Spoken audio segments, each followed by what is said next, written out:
இப்போ நம்ம பார்க்க போகிறது 7th ஸ்டாண்டர்ட் 7ஆம் வகுப்புடைய இலக்கணங்களை பார்க்க போகிறோம். புதிய பாடத்திட்டத்தின் அடிப்படையில் இலக்கணங்கள் மட்டும்தான் 85 கொஸ்டின் கேட்குறாங்க. அதனால் 6ஆம் வகுப்பு இலக்கணம் போன ஒரே வீடியோவில் என்ன இருக்குது அப்படிங்கிறத புத்தகத்தில் எல்லாத்தையும் பார்த்துருக்கோம். இப்போ 7ஆம் வகுப்புடைய இலக்கணத்தை பார்க்க போகிறோம். ரொம்ப எளிமை தான். இலக்கணத்தை பொறுத்தவரை கேள்விகளை மனப்பாடம் பண்ணணும் அவசியம் இல்லை, புரிந்து கொண்டு தேர்வு எழுத தான் போகிறோம். புரிந்து கொள்ள தான் வேணுமே தவிர சரிங்களா, என்ன செய்ய தேவையில்லை, ரொம்ப கஷ்டப்பட்டு படிக்கணும் அப்படிங்கிற அவசியம் இருக்காது. ஃபஸ்ட்டு சார்பெழுத்துக்கள் பார்த்தோம் பார்த்தீங்களா? சார்பெழுத்துக்கள் 10 வகைப்படும் சொல்லியிருந்தாங்களே எழுத்து இலக்கணத்தில். அந்த எழுத்து இலக்கணம் சார்பெழுத்துக்கள் 10 வகைன்னு சொல்லியிருந்தோம் பார்த்தா, சார்பெழுத்துக்கள் அதில் உள்ள ஒரு 10 வகையில் ஒன்று தான் இந்த குறுக்கங்கள்னு சொல்லக்கூடியது. ஒவ்வொரு எழுத்துக்கும் அதை ஒழிப்பதற்கு கால அளவு உண்டு. அதை மாத்திரை என்பாரம் பார்த்தோம் சரிங்களா. அதாவது குறில் எழுத்துக்களுக்கு 1 மாத்திரை, நெடில் எழுத்துக்கள் 2 மாத்திரை அப்படின்னு சொல்லி பார்த்தோம். 6ஆம் வகுப்பில் பார்த்துருவோம். ஆனால் எல்லா எழுத்துக்களும் எல்லா இடங்களும் தமக்குரிய மாத்திரை அளவில் முழுமையாக ஒழிப்பதில்லை. சில எழுத்துக்கள் சில இடங்களில் தமக்குரிய கால அளவை விட குறைவாக ஒலிக்கும். இவ்வாறு குறைந்து ஒலிக்கும் எழுத்துக்கள் குறுக்கங்கள் என்று அழைக்கிறோம். நல்லா இருந்துங்க. குறுக்கங்களுடைய விளக்கம் என்பது என்னது? சில எழுத்துக்கள் சில இடங்களில் தமக்குரிய கால அளவை விட குறைவாக ஒலிக்கும். இவ்வாறு குறைந்து ஒலிக்கும் குறுக்கங்கள் என்கிறோம். குறைந்து ஒலிக்கும் எழுத்துக்களை தான் என்ன சொல்கிறோம்? குறுக்கங்கள்னு சொல்லி குறிப்பிடுறோம். அதன் அடிப்படையில் ஐகார குறுக்கத்தை முதல்ல பார்க்க போகிறோம். சரிங்களா. ஐகார குறுக்கம் ஐ கை பை. ஐ கை பை என ஐகார எழுத்து தனித்து வரும் இடங்களில் தனக்குரிய 2 மாத்திரை அளவில் ஒலிக்கிறது. ஐ என்பது நெடில் எழுத்து. இது தனக்குரிய இடத்தில் 2 மாத்திரை அளவு ஒலிக்கிறது, முழுமையாக ஒலிக்கிறது. வையம், சமையல் ஐ நடுவில் இருக்கு பாருங்க. பறவை ஐ கடைசியாக இருக்கு. என சொற்களில் முதல் இடை இறுதி ஒரு சொல்லுல வர்றப்ப, சொல்லுல முதல்லையோ இடையிலையோ இறுதியிலையோ ஆகிய இடங்களில் வரும்போது தனக்குரிய 2 மாத்திரை அளவில் இருந்து குறைந்து ஒலிக்கிறது. இவ்வாறு குறைந்து ஒலிக்கும் ஐகாரம் ஐகார குறுக்கம் எனப்படும். நல்லா பண்ணிக்க. இவ்வாறு ஒரு ஐ என்ற எழுத்து சொல்லுடைய இடையிலையோ அல்லது முதலிலேயோ கடையிலையோ வந்தால் அது குறைந்து ஒலிக்கிறது. ஐகாரம் சொல்லின் முதலில் வரும்போது 1.5 மாத்திரை அளவில் ஒலிக்கும். ஐகாரம் சொல்லின் இடையிலும் அல்லது இறுதியில் வரும்போது 1 மாத்திரை அளவு ஒலிக்கும். இப்போ ஐகார குறுக்கத்துடைய மாத்திரைகளையும் கேட்டால் 1.5 மாத்திரை அல்லது 1 மாத்திரை. முதல்ல வந்தால் 1.5 மாத்திரை, சரிங்களா, 1.5 மாத்திரை. இடையிலேயோ கடைசியாக வந்தால் என்ன மாத்திரை? 1 மாத்திரை, அவ்வளோதான். ஐ என்ற எழுத்து தனித்து ஒலித்தால், சரிங்களா, ஒரு எழுத்து ஒரு மொழியாக வரும்போது அதுக்கு என்ன பொருள்? 2 மாத்திரை அளவு தான், குறைந்தெல்லாம் ஒலிக்காது. ஆனால் ஐ என்ற எழுத்து, சரிங்களா, முதல் ஒரு சொல்லில் வர்றப்ப, சரிங்களா, சொல்லில் வர்றப்ப அது முதல்லையும் இடையிலே இறுதியில் இருந்தால் தன்னுடைய எழுத்துக்கள் இருந்து குறைந்து ஒலிக்கும் அப்படின்னு குறிப்பிட்றாங்க. அவுகார குறுக்கம். அவு என்னும் அவுகார எழுத்து தனித்து வரும் இடங்களில் தனக்குரிய 2 மாத்திரை அளவில் முழுமையாக ஒலிக்கிறது. ஔவையார், வௌவால் என சொற்களின் முதலில் வரும்போது தனக்குரிய 2 மாத்திரை அளவிலிருந்து குறைந்து 1.5 மாத்திரை அளவில் ஒலிக்கிறது. இவ்வாறு குறைந்து ஒலிக்கும் அவுகார குறுக்கம் என்பது குறைந்து ஒலிப்பது அவுகார குறுக்கம் எனப்படும். அவுகார குறுக்கம் சொல்லின் இடையிலும் இறுதியிலும் வராது, முதலில் மட்டும்தான் வரும். ஔவையார், வௌவால் அப்படின்னு சொல்லி வரும். தெரியல. அதுக்கடுத்து மகர குறுக்கம். அம்மா, பாடம் படித்தான் ஆகிய சொற்களில் மகர எழுத்து தனக்குரிய அரைமாத்திரை அளவில் முழுமையாக ஒலிக்கிறது. நல்லா பார்த்துங்க. மகர குறுக்கம் அம்மா, இம். பாடம் படித்தான், பாடம் படித்தான். இப்போ பாருங்க, வளம் வந்தான் என்பதில் மகர மெய்யெழுத்து அடுத்து வரும் வகர எழுத்து வருவதால், இந்த இம் பக்கத்தில் இங்கே வகரம் வருவதால் வளம் வந்தான் அப்படிங்க இம்ம உச்சரிக்கவே மாட்டோம். வளம் வந்தான் அப்படின்னு சொல்லிடுவோம். மகர மெய்யானது தனக்குரிய அரை மாத்திரை அளவிலிருந்து குறைந்து 1/4 மாத்திரை ஆகிறது. இதைத்தான் என்ன செய்கிறாங்க? 1/4 மாத்திரை ஆகுது அப்படின்றாங்க. இந்த இம் என்ற மெய்யெழுத்துக்கு ஆல்ரெடி மெய்யெழுத்துக்கு எத்தனை மாத்திரை பார்த்தா? அரை மாத்திரை. ஆனால் இந்த வகர எழுத்து, சரிங்களா, இம் என்ற மெய்யெழுத்துக்கு அடுத்து வகர எழுத்து இருந்தால் தன்னுடைய அரை மாத்திரையிலிருந்து 1/4 மாத்திரையாக மாறிவிடும் அப்படின்றாங்க. சரிங்களா. இதுதான் என்னது? மகர குறுக்கம். 3 குறுக்கம் புரிஞ்சுட்டு நினைக்கிறேன். முதல்ல ஃபஸ்ட் ஐ, அப்புறம் அவு, இப்போ மகரம். மகரம் என்பது மெய்யெழுத்தை அடிப்படையாக கொண்டது. ஆல்ரெடியே அரை மாத்திரை தான், அரை மாத்திரை 1/4 மாத்திரையாக குறைந்து ஒலிக்குது அப்படின்றாங்க. ஓகேவா. அதுக்கடுத்து இங்கே பாருங்க, அடுத்த சொல்லியிருக்காங்க. இங்கே போலும் எனும் சொல்லை போன், மருளும் என்ற சொல்லை மருள் எனும் சொற்களில் ஓசை சீரமைக்காக பயன்படுத்துகிறாங்க. ஓசைக்காக பயன்படுத்துகிறாங்க. செய்யுளில் மட்டும்தான் பயன்படுத்துவாங்க, பேச்சு வழக்கில் அதை பயன்படுத்த மாட்டோம். அதான் கொடுத்தாங்க. செய்யுளில் ஓசைக்காக பயன்படுத்திக்கின்ற போலும் அப்படி சொன்னால் ஓகே, ஒன்றும் பிரச்சனை இல்லை. ஆனால் அதை எப்படி சொல்கிறோம்? போன் அப்படி சொல்கிறோம். அதான் இம்மை விட்டுருவோம், போன் அப்படின்னு சொல்லுவோம். பாருங்களேன், மருளும் என்பதை மருண் அப்படின்னு சொல்லி இம்மை வச்சு உச்சரிக்க மாட்டோம். ஓசை சீர்மிக்காக பயன்படுத்தி இச்சொற்களில் மகர மெய்யானது இன் ஆகிய எழுத்துக்களை அடுத்து வருவதால் தனக்குரிய அரை மாத்திரை அளவிலிருந்து குறைந்து 1/4 மாத்திரை அளவில் ஒலிக்கிறது. இவ்வாறு குறைந்து ஒலிக்கும் மகரம் மகர குறுக்கம் எனப்படும். இவ்வாறு குறைந்து ஒழிச்சிச்சு அப்படின்னா பேர் என்ன சொல்லுவாங்க, மகர குறுக்கம் அப்படின்னு சொல்லி மகர குறுக்கம் அப்படின்னு சொல்லி குறிப்பிடுறாங்க. சரிங்களா? அதுக்கடுத்து அது, எக்கு ஆகிய சொற்களில் ஆயுத எழுத்து தனக்குரிய அரை மாத்திரை அளவில் முழுமையாக ஒலிக்கிறது. சரிங்களா? எக்கு அது இந்த சொற்கள் என்ன கேட்டி அப்படின்னா, இங்கே இருக்கக்கூடிய தன்னுடைய ஆயுத எழுத்து தனக்குரிய அரை மாத்திரையில் முழுமையாக ஒலிக்கிறது. இதே முள் தீது முட்டீதுன்னு மாதிரிதான், கல் தீது கட்டீதுன்னு மாதிரிதான். 2 இடங்கள் மட்டும் நான் வச்சுக்கிறது, 2 தான் அடிக்கடிக்கு இந்த செல்லு தான் வேறு எதுவுமே கேட்க மாட்டாங்க. இச்சொற்களில் உள்ள ஆயுத எழுத்து தனக்குரிய அரை மாத்திரை அளவில் இருந்து குறைந்து கால் மாத்திரை அளவில் ஒலிக்கிறது. இவ்வாறு குறைந்து ஒலிக்கும் ஆயுதம் ஆயுத குறுக்கம் எனப்படும். ஆச்சுங்க, தன்னுடைய ஆயுத எழுத்து அரை மாத்திரையிலிருந்து கால் மாத்திரையாக குறைந்து ஒலிக்கும். எங்கே அது முட்டீது கற்றீது அப்படிங்கிற இடத்துல மட்டும்தான். சரிங்களா? அதை தான் சொல்கிறேன். ஓகேவா? இவருங்க வேட்கை என்னும் சொல்லி நைகார குறுக்கம் பெரும் மாத்திரை அளவு என்ன? சில ஐ என்ற எழுத்து ஒரு சொல்லில் வந்து எப்படினாலே தன்னுடைய 2 மாத்திரையிலிருந்து 1.5 மாத்திரையாக 1 மாத்திரையாக குறைஞ்சிடும். முதல்ல வந்தால் 1.5 மாத்திரை, இடையும் கருதியாக வந்து எத்தனை மாத்திரை? 1 மாத்திரை. அப்போ எத்தனை ஆன்சரு? 1 மாத்திரை. மகர குறுக்கம் இடைம்பெறாத சொல்லுது அப்படின்னு கேட்டிருக்காங்க. போன், மரும், பழம் விழுந்தது, பணம் கிடைத்தது, இதுதான் மகர குறுக்கம் இல்லை. ஏன்னா இது மகர எழுத்து வந்திருக்கு, மகரம். இது போன் ஆல்ரெடி எடுத்துக்காட்டாக கொடுத்துருந்தாங்க. சொல்லின் முதலில் மட்டுமே வருவது என்ன குறுக்கம்? மகர குறுக்கம். வழக்கு. எழுத்திலும் பேச்சிலும் சொற்களை பயன்படுத்தும் முறை வழக்கு எனப்படும். நினச்சிங்க, எழுத்திலும் பேச்சிலும் சொற்களை பயன்படுத்துகிறோம் பார்த்தீங்களா, அதுதான் வழக்குன்னு சொல்கிறோம். வழக்கு அப்படி என்ன சொல்லிக்கிட்டு செஞ்சுக்கிட்டு இருக்கு பார்த்தீங்கன்னா வழக்குன்னு சொல்கிறோம். நல்லா புரிஞ்சுக்கங்க. என்ன சொல்கிறாங்கன்னா, எழுத்திலும் பேச்சிலும் சொற்களை பயன்படுத்தும் முறை வழக்கு எனப்படும். நம் முன்னோர் எந்த சொற்களை என்னென்ன பொருளில் பயன்படுத்தினார்களோ அச்சொற்களை அவ்வாறே பயன்படுத்துவதை வழக்கு என்பர். நல்லாச்சுங்க, எழுத்திலும் பேச்சிலும் சொற்களை பயன்படுத்தும் முறை வழக்கு.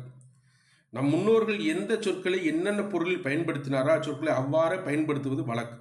சரிங்களா? ஒரு சொல்ல எழுத்திலும் பேச்சிலும் பயன்படுத்தும் முறைக்கு பேர் தான் வழக்கு. முன்னோர்கள் எந்தெந்த சொற்களை என்னென்ன பொருளை பயன்படுத்தினாங்களோ அது வழக்கு எனப்படும். இது இயல்பு வழக்கு, தகுதி வழக்கு என 2 வகைப்படும். இயல்பு வழக்கு ஒரு பொருளை அதற்கு உரிய இயல்பான சொற்களால் குறிப்பிடுவது இயல்பு வழக்கு. இவை இலக்கணமுடையது, இலக்கண போலி, மருவு. இலக்கணமுடையது, இலக்கண போலி, மருவு என்று அழைக்கப்படுகிறது. 3 இயல்பு வழக்கு. 3 வழக்கு 2ஆக பிரிக்கிறோம். ஒன்று என்னது? இயல்பு வழக்கு, தகுதி வழக்கு. இயல்பு வழக்கு 3ஆக பிரிக்கிறோம். ஒன்று இலக்கணமுடையது, இலக்கண போலி, மருவு. ஃபஸ்ட்டு இலக்கணமுடையதுன்னா என்ன அப்படின்னு பார்ப்போம். நிலம், மரம், வான், எழுது ஆகிய சொற்களை நோக்குங்கள். தமக்குரிய பொருளை எவ்வகை மாறுபாடும் இல்லாமல் இயல்பாக தருகிறது. அது இலக்கணமுடையது. அவ்வளோதான். ஒரு சொல்லை எப்படி சொல்கிறோமோ அது மாதிரி சொன்னால் அது சொல் இலக்கணமுடையதாக சொல்லிக்கிறது. அவ்வளோதான். இலக்கண போலி. இல்லத்தின் முன்பகுதியை இல்முன் சொல்லணும். ஒரு வீடு இருக்குது அப்படின்னா வீட்டுடைய முன்பகுதியை எப்படி சொல்லணும்? இல்முன் அப்படி சொல்லணும். ஆனால் அதனை நம் முன்னோர் முன்றில் அப்படின்னு சொல்லி மாற்றி சொல்கிறோம். முன்றில் மாற்றிக்கிறோம். எப்படி மாற்றுறோம்? முன்றில் அப்படின்னு சொல்லி மாத்திரம். பார்த்தீங்களா? கிளை நுனியை கிளை நுனி என்று சொல்லணும். ஒரு கிளை இருக்குது அப்படின்னா அது கிளை நுனி அப்படின்னு சொல்லணும். ஆனால் அதை நுனிக்கிளை என குறிப்பிடுகிறோம். இவ்வாறு இலக்கண முறைப்படி அமையாவிடினும் இலக்கணமுடையவை போலவே ஏற்றுக்கொள்ளப்படும் சொற்கள் இலக்கண போலி. இலக்கண முறைப்படி அமையாவிடினும் இலக்கணமுடையது போலவே ஏற்றுக்கொள்ளப்படுறது தான் என்னது? இல்லத்தின் முன்பதி இல்முன்னு சொல்லணும். முன்றில் அப்படின்னு சொல்லணும். முத்தம் சொல்கிறோம் பார்த்தீங்களா? முற்றம் அப்படின்னு சொல்கிறோம்ல, அதுக்கடுத்து கீழே அதான் சொல்லுவாங்க. சரிங்களா? முற்றம் அப்படின்னு சொல்கிறோம்ல, அதான் சொல்கிறாங்க முன்றில் அப்படின்னு சொல்கிறோம். அதுக்கடுத்து என்ன கேட்டால் கிளை நுனிப்பகுதி கிளை நுனி சொல்கிறோம். ஆனால் என்ன நுனி கிளைன்னு சொல்கிறோம். ஆனால் இலக்கணமுடையது இல்லாட்டாக்குள்ள இலக்கணமுடையது போல ஏற்றுக்கொள்ளும் பார்த்தீங்கன்னா அதான் போலி. சரிங்களா? அதான் ஒரிஜினலுக்கு டூப்ளிகேட் ஒன்று செய்வாங்கல்ல, போலி மாதிரியே இருக்கும். ஆனால் அதை என்ன செய்வோம்? ஏற்றுக்கொள்வோம். சில மார்க்கெட்டில் சில பொருட்களை வாங்க போகிறப்ப என்ன கேட்டால் ஒரிஜினல் மாதிரியே இருக்கும், போலி இருக்கும். அதை ஏற்றுக்கொள்கிறப்பல ஏற்றுக்கொள்ளக்கூடியதான் என்னது? இலக்கண போலி அப்படின்னு குறிப்பிட்றாங்க. இலக்கண போலி என்பது பெரும்பாலும் சொற்கள் முன்பின் பகுதி இடமாற்றி வருவதையே குறிக்கும். இவை இலக்கண போலியை முன்பின்னாக தொக்க போலி எனவும் குறிப்பிடுவர். இலக்கணத்தை என்ன செய்வாங்க? இலக்கண போலியை முன்பின்னாக தொக்க போலி எனவும் குறிப்பிடுவர். புறநகர், கால்வாய், தசை, கடைக்கண் போன்றவற்றை குறிப்பிடக்கூடியது. சரிங்களா? வாயில். சரிங்களா? இல்லத்துள் நுழையும் வழி இல்வாய். இல்லத்துடைய நுழையக்கூடியது என்னது? இல்வாய். இல்லத்துள் நுழைவது இல்வாய் தானே, இல்லத்தின் வாய் தானே, அப்படி தானே சொல்லணும். ஆனால் அதனை வாயில் என்று மாற்றி குறிப்பிடுகிறோம். எப்படி குறிப்பிடுறோம்? இல்வாய் என்பதை வாயில் அப்படின்னு சொல்லி இப்படி மாற்றி சொல்கிறோம். சரிங்களா? இதனை இலக்கண போலியா. வாயில் என்னும் சொல் பேச்சு வழக்கில் வாசல் என்று வழங்குகிறது. இது மறு. ஒரே சொல்ல 2 இருக்கு. சரிங்களா? அதாவது பேச்சு வழக்கில் மாற்றக்கூடியது. புறநகர், நகர்ப்புறம் சொல்லணும், புறநகர்னு சொல்கிறோம். வாய்க்கால் அப்படிங்கிறத கால்வாய்ன்னு சொல்கிறோம். சரிங்களா? வாய்க்காலுங்கிறத கால்வாய்ன்னு சொல்கிறோம். சைதை சைதை அப்படிங்கிறத என்ன சொல்கிறோம், தசை அப்படின்னு சொல்கிறோம். கண் கடை அப்படிங்கிறத கடைக்கண் சொல்கிற பார்த்தீங்களா, இது எல்லாமே இலக்கண போலி. இந்த எடுத்துக்காட்டுலாம் கம்பல்சரி ஞாபகம் வச்சுக்கிறோம்பா. எடுத்துக்காட்டு தான் அப்படியே கேட்பாங்க.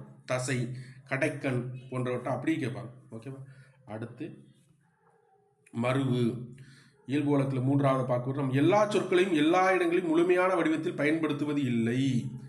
சரி, அது கேட்டிருக்காங்க. அப்படியே சிலபஸ் இருக்கு. நம்ம எல்லா சொற்களையும் எல்லா இடங்களிலும் முழுமையான வடிவத்தில் பயன்படுத்துவது இல்லை.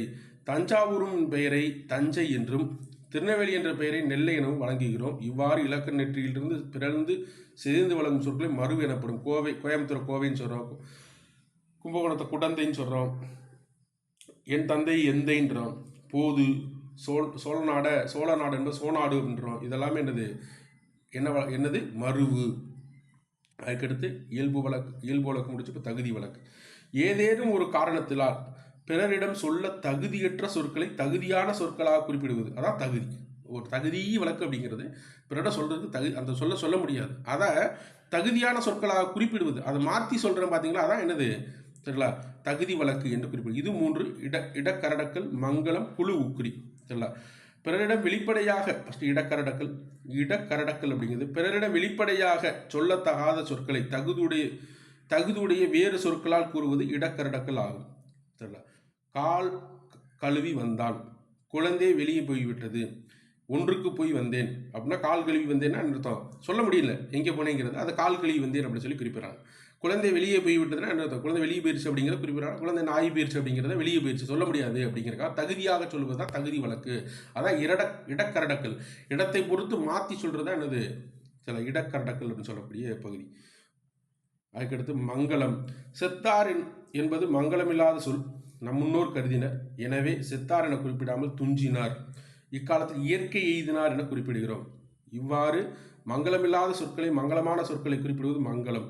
அதான் எனக்கு ஓலை வந்து விட்டது அப்படிங்கிறக்க என்ன செய்வோம், திருமுகம் அப்படின்னு குறிப்பிடுவோம். கருப்பாடு என்பதை மாற்றி வெள்ளாடு, விளக்கை அணை என்பதை விளக்க குளிரவை அப்படின்னு சொல்லி குறிப்பிடுறது, சுடுகாடு என்பதை நன்காடு அப்படின்னு குறிப்பிடுறது. எல்லாமே என்னது குறிப்பிடுறோம், இதெல்லாமே மங்களம் அப்படிங்கிறதுல இடக்கரடக்கல், மங்களம். அப்புறம் குழு ஊக்குறி. பலர் கூடியிருக்கும் இடத்தில் சிலர் மட்டும் தமக்குள் சில செய்திகளை பகிர்ந்து கொள்ள விரும்பினால் மற்றவர்கள் புரிந்து கொள்ள இயலாத வகையில் சொற்களை பயன்படுத்துவார். இவ்வாறு ஒரு குழுவினர் ஒரு பொருள் அல்லது செயலை தமக்குள் பயன்படுத்திக் கொள்ளும் சொற்கள் குழு உக்குறி எனப்படும். பொன்னை பரி எனல். சில பொன்னை பரி என பொற்கொள்ளர் பயன்படுத்துவது. ஆடையை கார எனல், யானைப்பாக பயன்படுத்துவது. ஒருத்தர் கூடியிருக்கிற இடத்துல தமக்குள்ள மட்டும் பேசிக்கூடிய மொழி தான் அந்த குழு ஊக்குறி அப்படின்னு சொல்லலாம். மற்றவர் புரிந்து கொள்ளாத வகையில் சொற்களை பயன்படுத்தி தான் குழு ஊக்குறி அப்படின்னு குறிப்பிடறாங்க. இந்த இதுக்கு கொடுத்துருக்காங்க. இடக்கரடக்கலையும் மங்களம், குழு ஊக்குறி, அதாவது தகுதி வழக்கு இருக்குல்ல, தகுதியான இடத்துல தகுதியான சொற்களை பேசணும், அந்த 3க்கு வேற வேற பொருள்கள் இருக்கு அப்படின்னு கொடுத்துருக்காங்க. சரிங்களா. இடக்கரடக்கல், மங்களம், குழு உக்குறி, இந்த 3 சொல்லுக்கும் மாறான வேறு சொற்கள். நாகரிகங்கருதி மறைமுக குறிப்பிடல் இடக்கரடக்கல். மங்களமற்ற சொற்களை மங்கள சொற்களாக மாற்றி குறிப்பிடுது. அதாவது என்ன செய்கிறாங்க, இறந்தார் என்பதை துஞ்சினால் இயற்கை எதுனால் சொல்கிறது. பிறர் அறியாதல் ஒரு குழுவுக்கு மட்டும் புரிவியல்படுவது குழு உக்குறி. சரிங்களா. அதான் குறிப்பிட்டு இங்கே சொல்லியிருக்காங்க. அடுத்து போலி. சரிங்களா. நம்ம இலக்கண போலின்னு பார்த்தோம்னா அது மாதிரி போலி வேறு ஒன்றும் கிடையாது. போலினா என்ன, ஒன்றுமே இல்லை, ஒரு பொருள் டூப்ளிகேட்டாக செய்கிறோம்ல, அதான் போலி, வேறு எதுவும் கிடையாது. அறம் செய்ய விரும்பு, இது ஔவையார் வாக்கு. அறம் செய்ய விரும்பு, இது ஔவையாருடைய வாக்கு. அரண் வலியுறுத்தல் என்பது திருக்குறள் அதிகாரங்கள் 1. அறம், அரண் ஆகிய சொற்கள் ஒரு எழுத்து மாறியுள்ளது, ஆனால் பொருள் மாறுபடவில்லை. இவ்வாறு சொல்லின் முதலிலோ இடையிலோ இறுதியிலோ இயல்பாக இருக்க வேண்டிய ஒரு எழுத்துக்கு பதிலாக வேறு எழுத்து இடம்பெற்று அதே பொருளை தருவது போலி எனப்படும். போலி எனும் சொல் போல இருத்தல் என்பதிலிருந்து தோன்றியது. போலி 3 வகைப்படும். என்ன சொல்றாங்கன்னா, ஒரு சொல் முதல்லையோ இறுதியிலையோ ஒரு எழுத்தை மாத்தினா கூட அதே பொருளை தந்துச்சு அப்படின்னா அது பேர் என்னது, போலி. அதான் போல இருத்தல் சொல்றாங்க. முதற்போலி, இடைப்போலி, கடைப்போலி என்று குறிப்பிடுறாங்க. முதற்போலி பார்த்தா பசல் அப்படிங்கிறத பைசல், மஞ்சு என்பது மைஞ்சு, மயல் அப்படிங்கிறத மையல் ஆகிய சொற்கள் முதல் எழுத்து மாறினால் பொருள் மாறவில்லை. இவ்வாறு சொல்லி முதல் இருக்க வேண்டிய எழுத்து மாறி போல வேற எழுத்து அமைந்து பொருள் தருவதாகும். இடைப்போலி. அமைச்சு அப்படிங்கிறதா அமைச்சு அப்படிங்கிறது தான் அமைச்சுன்னு பயன்படுத்துகிறோம். அமைச்சருங்கிற வார்த்தை. இளஞ்சி, இளைஞ்சி, அரையர் ஆகிய சொற்கள் இடையுள்ள எழுத்துக்கள் மாறினாலும் பொருள் மாறவில்லை. இவ்வாறு சொல்லி இடையில் இருக்க வேண்டிய எழுத்துக்கு பதிலாக வேறு ஒரு எழுத்து அமைந்து பொருள் தருவது இடைப்போலி ஆகும். அதுக்கடுத்து கடைப்போலி. அகம் அகன், நிலம் நிலன், முகம் முகன், பந்தல் பந்தர், சாம்பல் சாம்பார் ஆகிய சொற்களில் இறுதியில் உள்ள எழுத்து மாறினாலும் பொருள் மாறவில்லை. இவ்வாறு சொல்லின் இறுதியில் இருக்க வேண்டிய எழுத்திற்கு பதிலாக வேறு ஒரு எழுத்து அமைந்து பொருள் தருவது கடைப்போலியாகும். அற்றிணை பெயர்களில் இறுதியில் நிற்கும் மகர எழுத்திற்கு பதிலாக நகரம் கடைப்போலியாக வரும். தெரியல, அற்றிணை எழுத்துக்கு மகர எழுத்துக்கு பதிலாக என்னதான் வரும் தருங்க? இம் இன், இம் இன், இம் இன், அதான் குறிப்பிடும். அற்றிணை பெயர்கள் முக்கியமான அற்றிணை பெயர்களில் இறுதியில் இம் மகர எழுத்திற்கு பதிலாக நகர எழுத்து வரும். சரிங்களா? கடைப்பொழியாக லகர எழுத்திற்கு பதிலாக ரகர வரும். லகர எழுத்துக்கு பதிலாக ரகர வரும். சரி, லகரத்துக்கு பதிலாக என்ன வரும்? ரகரம் வரும். கடைப்போலியாக வரும். அப்படிங்கிற அந்த பாக்ஸை கம்பல்சரி ஞாபகம் வச்சுக்கணும். ஓகேவா? அதுக்கடுத்து முற்றும் போலி. மூவகை போலிகள் மட்டுமல்லாமல் ஒரு வகை போலியும் உண்டு. ஐந்து என்பதை அஞ்சு சொற்கள் நோக்குங்கள். இதில் 5 என்பது சொல் 5 என்னும் சொல்லில் போலி வடிவமாகும். 5 என்ற சொல் உள்ள எழுத்துக்கள் அனைத்தும் வேறுபட்டு இருந்தாலும் 5 என்னும் பொருளையே தருகிறது. இவ்வாறு சொல்லில் இயல்பாக அமைந்த எழுத்துக்கள் பதிலாக அனைத்தும் மாறுபட்டால் பொருள் மாறாது. முற்றுப்போலினா மொத்த எழுத்து மாறினா கூட பொருள் மாறல அப்படின்னா அது பேர் என்னது? முற்றுப்போலி என்று குறிப்பிடுறாங்க. பொறுத்து கொடுத்துருக்காங்க, பார்ப்போம். பந்தர் என்னது? பந்தல் என்பது என்ன இருக்கு? பந்தர்னு சொல்லி மாறி இருக்கு. அப்போ என்னது? கடைப்போலி. சரிங்களா? அப்புறம் என்னது? 5 என்பது அஞ்சுன்னு மாறிடுச்சு. அப்போ என்னது? முற்றுப்போலி. சரிங்களா? அது மைஞ்சு மா என்பது முதற்போலி.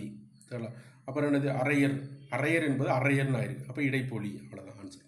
அரையர் என்பது அரையர்னு ஆயிருக்கு.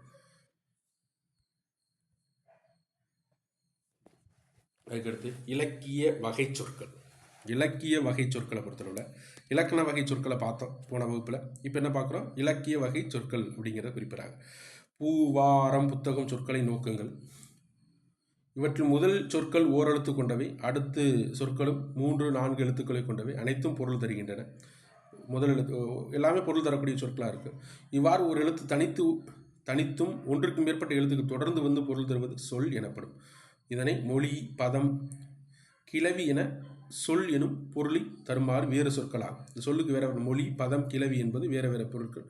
இலக்கண முறைப்படி பெயர்ச்சொல், வினைச்சொல், இடைச்சொல், உரிச்சொல் என சொற்கள் 4 வகைப்படும். ஆல்ரெடி முன் வகுப்பில் பார்த்தோம். பெயர்ச்சொல்னா என்ன, வினைச்சொல்னா என்ன, இடைச்சொல்னா உரிச்சொல்னா என்ன. ஆனால் இலக்கிய முறைப்படி இயற்சொல், திரிச்சொல், திசைச்சொல், வடசொல் என 4 வகைகளாக பிரிக்கலாம். சில அதான் குறிப்பிட்டிருக்காங்க. இயற்சொல் கடல், கப்பல், எழுதினான், படித்தான் ஆகிய சொற்களை கவனிங்கள். இவற்றின் பொருள் இயல்பாகவே எளிதில் விளங்குகின்றது. இயற்சொல்னா இயல்பாக பொருள் விளங்கும். சரிங்களா? இவ்வாறு எளிதில் பொருள் விளங்கக்கூடிய சொற்கள். சரிங்களா? எளிதில் பொருள் விளங்கும் வகையில் அமைந்த சொற்கள் இயற்சொற்கள் எனப்படும். இயற்சொற்கள் வினை, பெயர், வினை, இடை, உரி என 4 வகைப்படும். இலக்கணம் இந்த இயற்சொல்ல இலக்கண முறைப்படி 4 பிரிச்சுக்கலாம். சரிங்களா? பெயர்னா என்னது? பொன், மண், நடந்தான் வினை இயற்சொல். அவனை, அவனால் என்னது? இடை இயற்சொல். மாநகர் உரி இயற்சொல். அப்படி சொல்லி 4 வகைகளாக பிரிச்சுக்கலாம். அதுக்கடுத்து திரிச்சொல். திரிச்சொல் என்பது வங்கூல், அழுவம், சாற்றினான், உருபயன் ஆகிய சொற்களை கவனியுங்கள். இச்சொற்கள் இலக்கியங்கள் பயின்று வரும் சொற்களாகும். இவை முறையே காற்று, கடல், சொன்னான், மிகுந்த பயன் என பொருள் தரும். இவ்வாறு கற்றோருக்கு மட்டும் விளங்குபவையாக இலக்கியங்கள் மற்றும் பயின்று வருவையாக அமையும் சொற்கள் என்ன சொற்கள் எனப்படும்? திரிச்சொற்கள் என்று அழைக்கப்படும். தெரியல.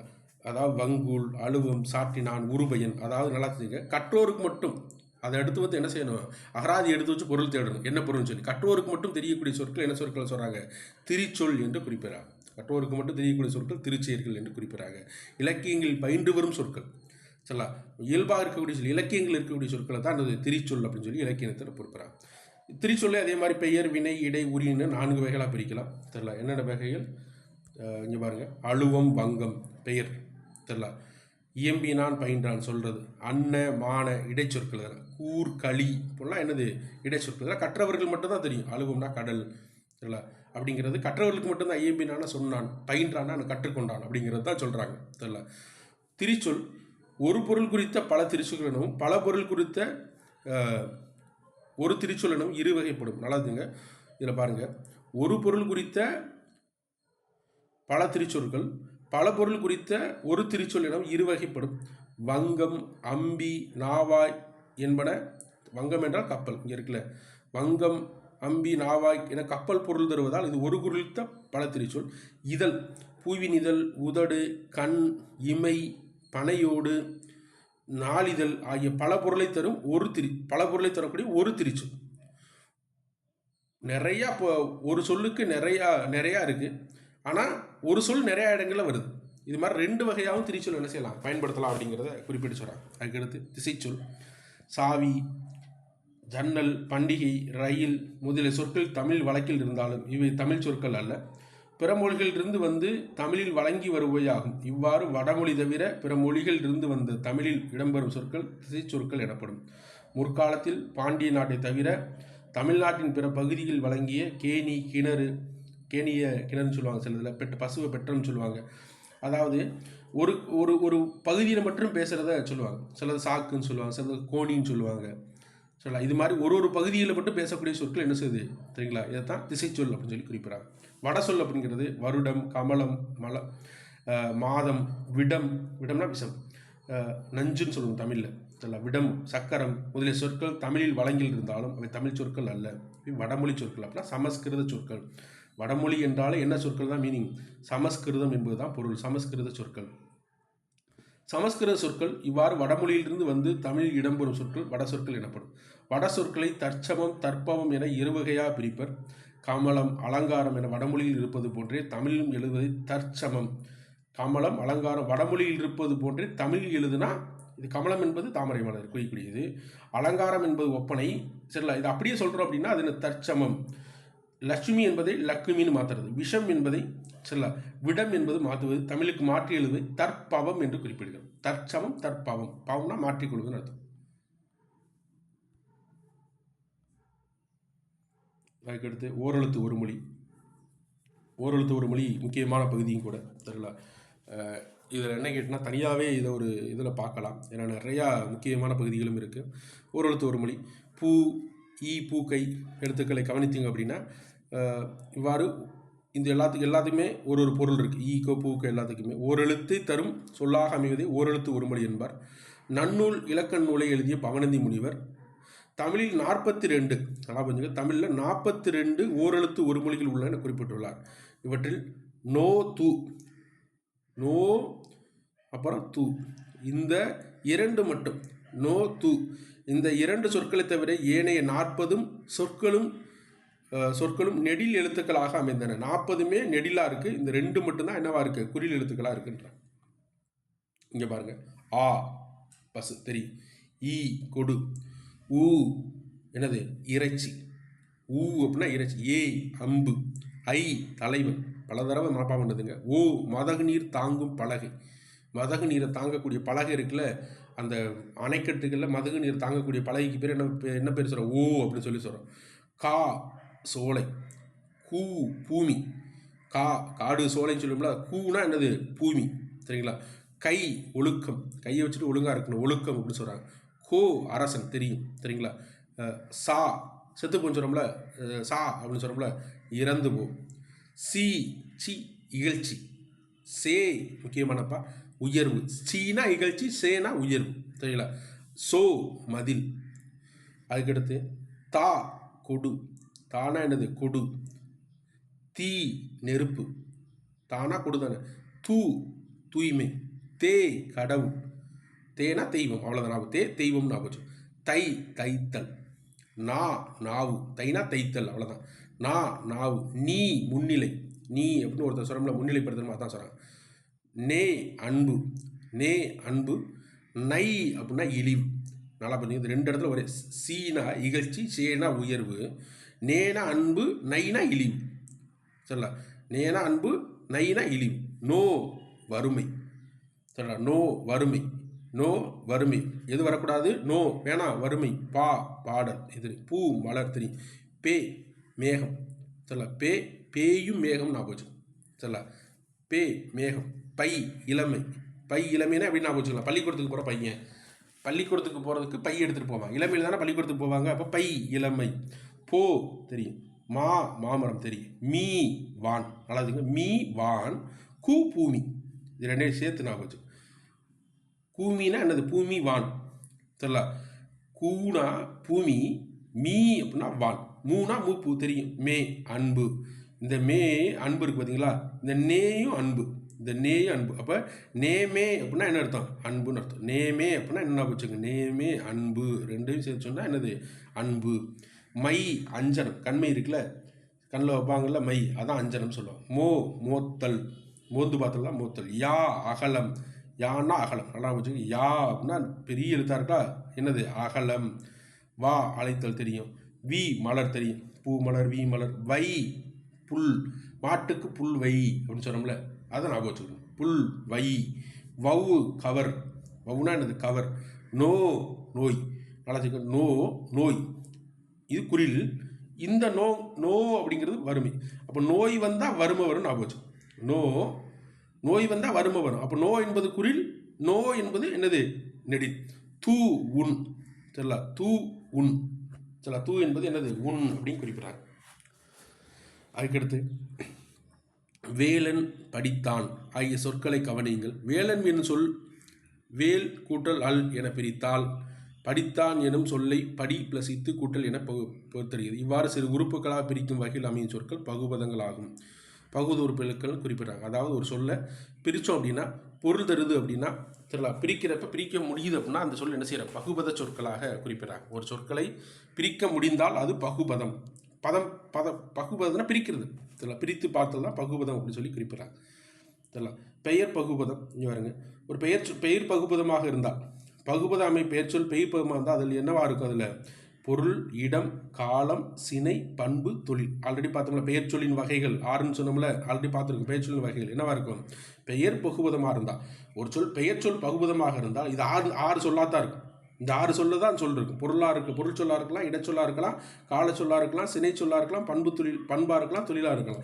இலக்கணத்தை பொறுத்தவரை 6ஆம் வகுப்பு பார்த்துட்டு வந்தால் தான் 7ஆம் வகுப்பு புரியும். ஏன்னா 6ஆம் வகுப்பில் தான் இந்த 6 வகை பெயர் சொல்லையும் கொடுத்துருக்காங்க. பொருள், பொன் கூட்டல் அன், பொன்னன். சில பெயர், இடம், நாடன் குறிப்பிடான். இடத்தை பொறுத்தவரை என்ன செய்கிறாங்க? நாடன், நாடு கூட்டல் அன். காலம் அப்படிங்கிறதுல இதெல்லாம் பெயர் சொல்லுடைய வகைகள். சித்திரை கூட்டல் ஆண், அது என்னது காலப்பெயர். பொன்னன், சரி, கண்ணன், கண் கூட்டல் அன். இனியன், தெரியல, இனிமை கூட்டல் அன். உழவன், உழவு கூட்டல் அன், அப்படி சொல்லி பிரிக்கிறார். இதெல்லாம் பெயர் பகுபதங்கள். வினை பகுபதங்களை பொறுத்தளவில் தெரியல, பகுபதம் வினைச்சொல் உண்கின்றான், உண்ணு கூட்டல் கின்று கூட்டலாம். 9th புக்கில் கொஞ்சம் தெளிவாக வரும். பகுபதங்களை தனி ஒரு பாடமாக கொடுத்துருக்காங்க, அதில் பார்ப்போம். தெரியல. பகுபத உறுப்புகளை பொறுத்தளவில் மொத்தம் 6 வகைப்படும். சரிங்களா, பெயர் சொல்லின் வகைகள் எப்படி 6 இருக்கோ அதே மாதிரி பகுபத உறுப்புகளும் 6. பகுதி, விகுதி, இடைநிலை, சந்தி, சாரியை, விகாரம். 6ஆம் வகுப்பில் கொஞ்சம் நல்லா டீட்டெயிலாக இருக்கும். இருந்தால் என்ன கொடுத்துருக்காங்க பார்த்தோம். பகுபதத்தில் முதலில் அமைந்து முதன்மையான பொருளை தருவது பகுதியாகும். வினைப்பகுபதத்தில் கட்டளையாகவே அமையும். நல்லா புரிஞ்சுங்க. பகுபதத்தின் முதலில் அமைந்து முதன்மையான பொருளை தருவது என்னது? பகுதி.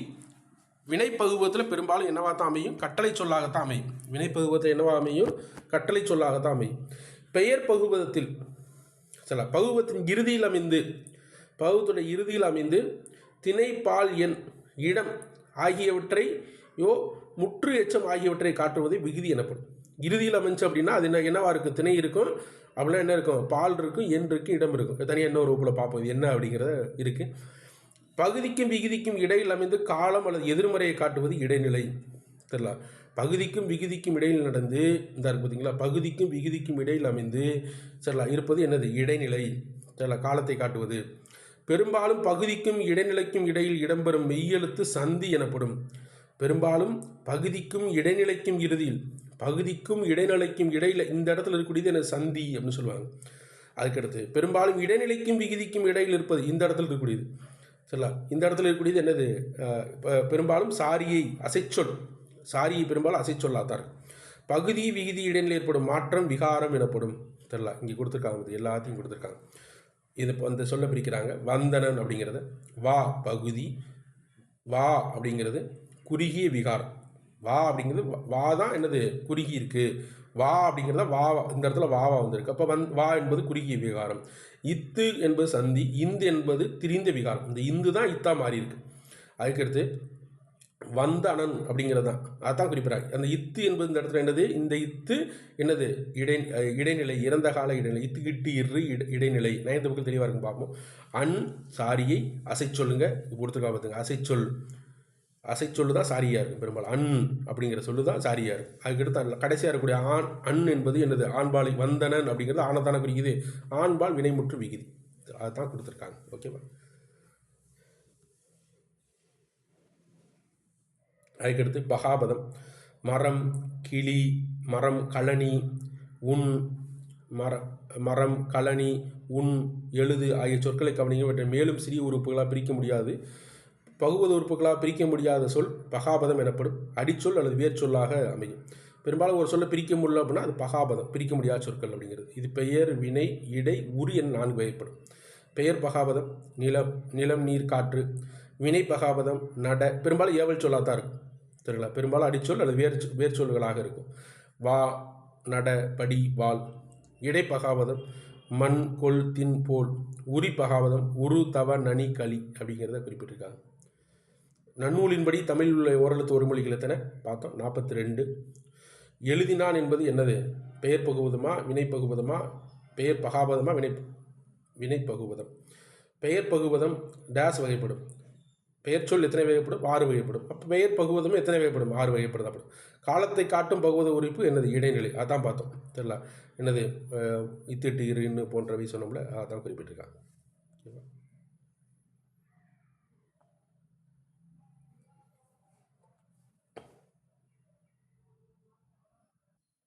அதுக்கடுத்து தொழில் பெயர்.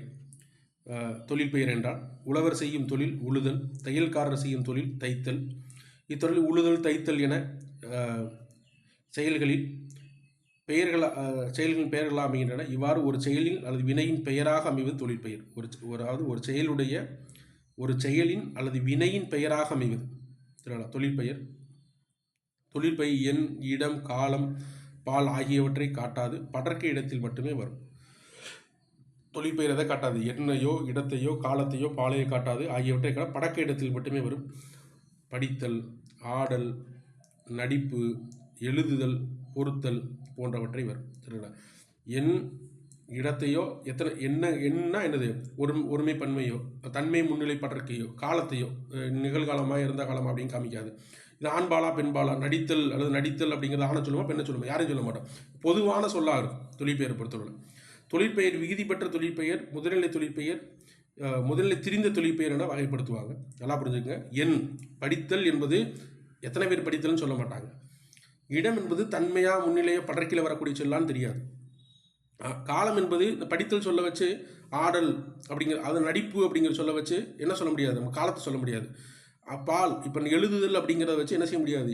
எப்போ எழுதப்பட்டதுன்னு சொல்ல முடியுமா? எழுதுதல் அப்படிங்கிறது யார் எழுதுனாலும் சொல்ல முடியாது. ஆணையும் பெண்ணையும் சொல்ல முடியாது. அதே மாதிரி தான் இது வரவே வராது. படற்கை இடத்தில் மட்டுமே வரக்கூடியது என்னது? தொழிற்பெயராக இருக்கும் அப்படின்னு குறிப்பிட்றாங்க.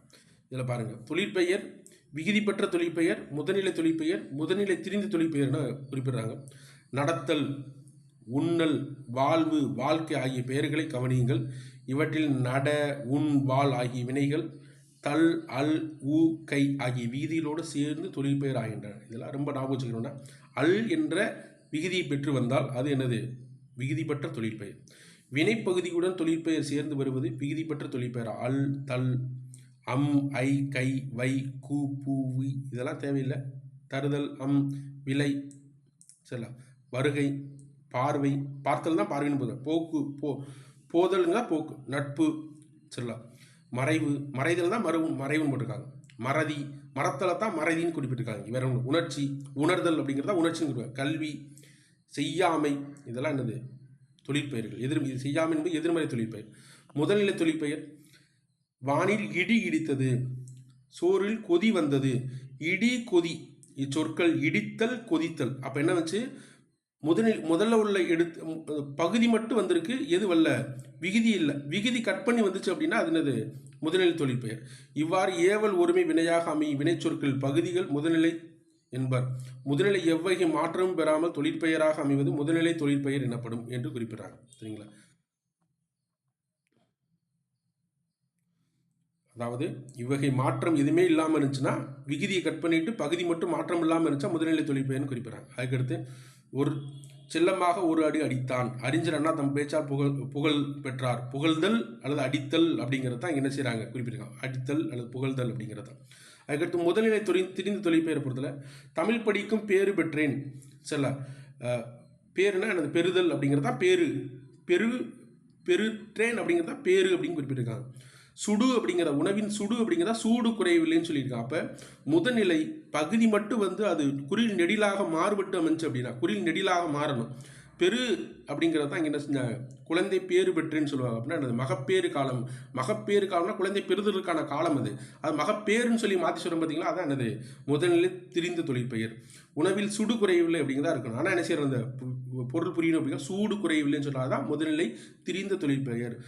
முதலெழுத்து குறில் என்ன மாறுது, நெடிலாக மாறுகிறது. பேரு சூடு ஆகிய சொற்களை கவனிங்கள்.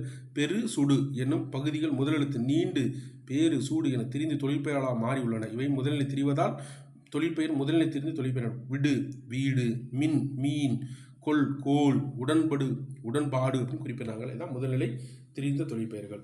பாருங்க, பின்னொற்றில் விகுதி பெற்ற தொழிற்பெயர் எது அப்படின்னு கேட்டிருக்காங்க. படித்தல். பின்னொற்றில் முதல்நிலை திரிந்த தொழிற்பெயர் எது?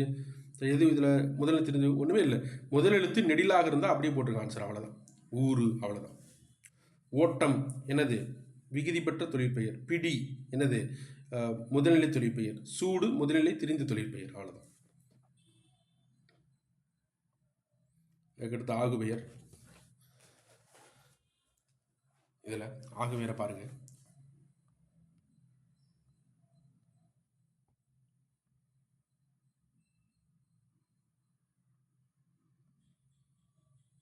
ஆகுபெயர் ரொம்ப எளிமையான ஒரு பகுதி. ஆகுபெயர். ஆகுபெயர் தோட்டத்தில் மெய்து வெள்ளை பசு. இத்தொடரில் வெள்ளை என்னும் சொல் வெண்மை என்னும் நிறப்பொருளை தருகிறது. இது இயல்பான பெயர் சொல். வீட்டுக்கு வெள்ளை அடித்தான். நல்லாதுங்க. தோட்டத்தில் மெய்து வெள்ளை பசுன்னு சொல்கிறோம். தோட்டத்தில் மெய்து வெள்ளை பசுன்னு சொன்னால் வெள்ளைனா நிறத்தை தான் குறிக்குது. வெள்ளை மாடு மெய்து அப்படிங்கிறத சொல்கிறோம். வீட்டுக்கு வெள்ளை அடித்தான் சொல்கிறோம். இத்தொடரில் வெள்ளை என்பது வெண்மை நிறத்தை குறிக்காமல் வெண்மை என்னும் நிறமுடைய சுண்ணாம்பை குறிக்கிறது. இவ்வாறு ஒன்றின் பெயர் அதனை குறிக்காமல் அதனோடு தொடர்புடைய வேறு ஒன்றுக்கு ஆகி வருவது ஆகுபெயர் எனப்படும். நல்லா புரிஞ்சுங்க. வீட்டுக்கு வெள்ளை சுண்ணாம்பு அடித்தான் அப்படின்னு இருந்தால் இது ஆகுபெயர் ஆகாது. வெள்ளை என்பது இங்கே என்ன செய்யுது, நிறத்தை தான் குறிக்குன்னு சொல்லலாம். ஆனால் இங்கே வெள்ளை மட்டும் சொல்கிறாங்க அப்படின்னா நம்ம எதை புரிஞ்சு கொள்கிறோம், சுண்ணாம்பு புரிந்து கொள்கிறோம். அதை தான் இங்கே என்னது ஆகுபெயர்னு குறிப்பிட்றாங்க. கீழே பொருளாகுபெயர். மல்லிகை சூடினான். மல்லிகை என்னும் ஒரு முழு பொருளின் பெயர் அதன் உறுப்பாகிய மலரை குறிக்கிறது. சரிங்களா? மல்லிகை என்னும் ஒரு முழு பொருளின் பெயர் அதன் உறுப்பாகிய மலரை குறிக்கிறது. ஆனால் மல்லிகை அங்கே முழு பொருளையும் குறிக்குது. ஆனால் அதன் பெயர் இங்கே உள்ளது மல்லிகைன்னு சொன்னால் என்ன அர்த்தம், முழு செடியும் தானே சொல்லணும். ஆனால் அதன் பெயர் சினையாகிய உறுப்புக்கு ஆகி வருவதால் இது பொருளாகு பெயர் என்று குறிப்பிட்றாங்க. நல்லா புரிஞ்சுங்க. ஒரு பொருளுக்கு மட்டும் ஆகி வருவது. மல்லிகை சூடினால்னா மல்லிகை முழு செடி எடுத்து சொல்ல, பூ மட்டும் சொல்லலாம். அப்போ ஒரு பொருள், இந்த மல்லிகை என்ற ஒரு பொருள் அதுக்கு சினைக்கு ஆகி வருதில்லை, அதனால் இது பொருளாகு பெயர். பொருள் இன்னொன்றுக்கு ஆகி வருவது என்னது, பொருளாகு பெயர். சடுகுடு போட்டியில் தமிழ்நாடு வென்றது அப்படின்னு சொல்கிறாங்க. இங்கே தமிழ்நாடு என்பது தமிழ்நாடு வீரர்கள் வென்றார்கள் அல்லது தமிழ்நாடு வீரர்கள் வென்றார்கள்னா அது ஆகுபெயர் ஆகாது. தமிழ்நாடு வென்றது இருக்குன்னா தமிழ்நாடு என்பது எதை போய் குறிக்க போகிற இடத்துல விளையாட்டு வீரர்களை குறிக்குது. பார்த்தீங்களா, அதான் இடவா. ஒரு இடம் இன்னொன்று குறிக்கிறது. பொருள் இன்னொன்று குறிச்சா என்னது, பொருளாகு பெயர். இடம் இன்னொன்று குறிச்சா அது என்னது, இடவாகு பெயர். பக்கத்தில் அதோடைய இது என்னன்னு இருக்கக்கூடாது. அவ்வளோதான் ஆகு பெயர். காலவாகு பெயர். டிசம்பர் சூடினால் டிசம்பர் மாதம் பூக்கக்கூடிய ஒரு பூ, ஒரு காலத்தை சொல்லுது. ஆனால் டிசம்பரை சூடலை, டிசம்பர் மாதத்தில் பூவைத்தானே சொல்கிறாங்க. அதுதான் இங்கே இருப்பாங்க. டிசம்பர் என்னும் காலப்பெயர் அக்காலத்தில் மலரும் மலரை குறிப்பதால் இது காலவாகு பெயர். டிசம்பர் பூ சூடினால்ங்கிறது அது என்னவாகாது, கால ஆகு பெயராகவே ஆகாது. சினையாகு பெயர். தலைக்கு ஒரு பழங்குடு. இந்த இடத்துல தலை என்பது ஆளை சொல்லுது. ஒரு சினை அந்த உறுப்புக்கே ஆகி வருது. நல்லாச்சுங்க. பொருள் சினைக்கு ஆகி வந்தால் பொருளாகு பெயர். சினை உறுப்புக்கு ஆகி வந்தால் அது பொருளுக்கு ஆகி வந்தால் அது என்னது, சினையாகு பெயர். அவ்வளோதான். ரெண்டே அப்படியே நான் போச்சு. தலை என்பது உடுப்பில் உள்ள ஒரு சினை, ஒரு உறுப்பு தான் என்னது, சினை என்பது தலை. ஆனால் தலைக்கு கொடுக்குறப்ப தலைக்காக கொடுக்குறோம், அந்த நம்பருக்கு தானே கொடுக்குறோம். தலைக்கு ஒரு பழங்குடுன்னு சொல்கிறாங்கல்ல, ஒரு ஆளுக்கு ஒரு பழங்குடு என்பது பொருளாகும். இவ்வாறு சினையின் உறுப்பின் பெயர் பொருளுக்கு ஆகி வருவது என்னது, பொருள் சினைக்கு ஆகி வந்தால் பொருளாகு பெயர், சினை பொருளுக்கு ஆகி வந்தால் சினையாகு பெயர். நீங்கள் தெளிவாக புரிஞ்சுக்கணும். இது ரெண்டு தான் நம்மளுக்கு கொஸ்டின் கேட்குறப்ப அங்கே போய் உட்கார்றப்ப என்ன செய்யும், ஸ்டேட்மெண்ட்டாக கொடுத்தா குழப்பி எடுக்கும். ஓகேவா. அதுக்கடுத்து பண்பாகு பெயர். இனிப்பு தின்றான். இனிப்பு தின்றான்னா இனிப்பாக உள்ள ஒரு பொருள். இனிப்பு லட்டு தின்றான்னா அது என்ன செய்யுது, ஆகு பெயர் ஆகாது. இனிப்புன்னா என்ன செய்யுது, இந்த இடத்துல ஒரு பொருளை குறிக்குதுல, அதான் சொல்கிறாங்க. எனும் பண்பு தின்றப்பு குறிதா அது பண்பு பெயராகும். தொழிலாக பொங்கல் உண்டான். பொங்கல் என்றால் அது செய்யக்கூடிய முறை பொங்கி வருவதால் அது பொங்கல் பேர் வச்சிருக்காது. தெரியல. பொங்கல் என்ற உணவை தின்றான்னு சொல்லலை அந்த இடத்துல. பொங்கல் உண்டான்னு சொல்கிறாங்க பார்த்தீங்களா. அதனால் பொங்குது என்ற தொழிற்பெயர் உருவதால் ஒரு தொழிற்பெயர் வந்து என்ன செய்யுது, அதோடைய உணவினை குறிப்பதால் அதோடைய தொழிலாகு பெயர் என்று குறிப்பிட்டாங்க. ஓகேவா. அதுக்கடுத்து இரட்டை கிளவி. இது ரொம்ப ஈஸியானதான். தங்கை விறுவிறுன்னு நடந்து சென்று தோட்டத்தில் மலர்ந்த மலர்களை கலகலவன சிரித்தபடியே மலவளவன கொய்யத் தொடங்கினான். இதில் விறுவிறு, கலகல, மலமல ஆகிய சொற்கள் கவனியுங்கள். இவை ஒவ்வொன்றிலும் அசைச்சொற்கள் இரண்டாக தான் இருக்கும். அவற்றை பார்த்தால் பொருள் தரவில்லை. இவ்வாறு இரட்டையாக அமைந்து தனியாக பொருள் தராத சொற்கள் என்னது, இரட்டை கிளவி எனப்படும். விறுவிறு, கலகல, சடசல, மலமலன்னு சொல்லி போகிறது. அதுக்கடுத்து சிறுவர்கள் விளையாடி கொண்டிருந்தல் அங்கு திடீரென பாம்பு என்று கத்தினான். எங்கே கேட்டபடி மற்ற சிறுவர்கள் அனைவரும் ஓடி வந்தனர். இல்லை சும்மாதான் சொன்னேன் என்று சொல்லி சிரித்து ஓடினான். அவனை பிடி என்று கத்திக்கொண்டே மற்றவர்கள் துரத்தினர். இச்சொற்கள் பாருங்கள், 2, 3, 4 முறை அடிக்கடிக்கு வந்துருச்சு. இவ்வாறு, இந்த வார்த்தை முக்கியம்ப்பா, இவ்வாறு அச்சம், விரைவு, சினம், இந்த 3 முக்கியம். அச்சம், விரைவு, சினம் காரணங்களாக ஒரு சொல் ஒன்றுக்கு மேற்பட்ட முறை தொடர்ந்து வருவதை அடுக்குத்தொடர் எனப்படும். ஒவ்வொரு சொல்லும் ஒரு பொருளுடையதாக இருக்கும். தெரியல. அச்சம், விரைவு, சினத்தால் வருது அப்படின்னா அது அடுக்குத்தொடர். ஒவ்வொரு சொல்லும் ஒரு பொருளுடையதாக இருக்கும். அடுக்குத்தொடர் இரட்டை கிளவி ஒப்பீடு என்னங்கிறத சொல்கிறாங்க. அடுக்குத்தொடர் சொற்கள் தனித்தனியே பிரித்தாலும் பொருள் உண்டு. இரட்டை கிளவிக்கு பொருள் இல்லை. ஆல்ரெடி பார்த்தோம். கலகல, சடசடலாம் பொருள் இருக்காது, பொருள் இருக்கும். அடுக்குத்தொடரில் ஒரு சொல் 2 முதல் 4 முறை கூட வரும். ஆனால் இரட்டை கிளவியில் 2 முறை தான் வரும். மலமலை, சடசட அப்படிங்கிறது 2 முறை தான் இருக்கும். அடுக்குத்தொடர் சொற்கள் தனியாக நிற்கும். இரட்டை கிளவி சொற்கள் இணைந்தே நிற்கும். தனித்தனியாக இருக்குது. இங்கே, பிடி. அடுக்குத்தொடர் விரைவு, வெகுளி, உவகை, அச்சம், அவலம். ஆல்ரெடி பார்த்தோம்ல, இதுதான் முக்கியமானது. விரைவு, வெகுளி, உவகை, அச்சம், அவலம் ஆகிய பொருள் காரணமாக வரும். இரட்டை கிளவிக்கு வினைக்கும் அடைமொழிக்கும் குறிப்பு பொருளில் வரும். அதாவது இரட்டை கிளவி எதுக்கு வரும், வினைக்கு அடைமொழியாகவும். சடசடவன மழை பெய்தது சொல்லலாம் எப்படிங்க சொல்லி வினைக்கு அடைமொழியாகத்தான் வரும் இரட்டை கிளவி பொறுத்தவரை. ஓகேவா. இவ்வளோதான் 7th இலக்கணம் ஒரே வீடியோவில் முடிஞ்சிருச்சு. வேறு எதுவும் 7th நீங்கள் இருக்கக்கூடிய விடுபட்ட பகுதியில் பார்க்கலாம்.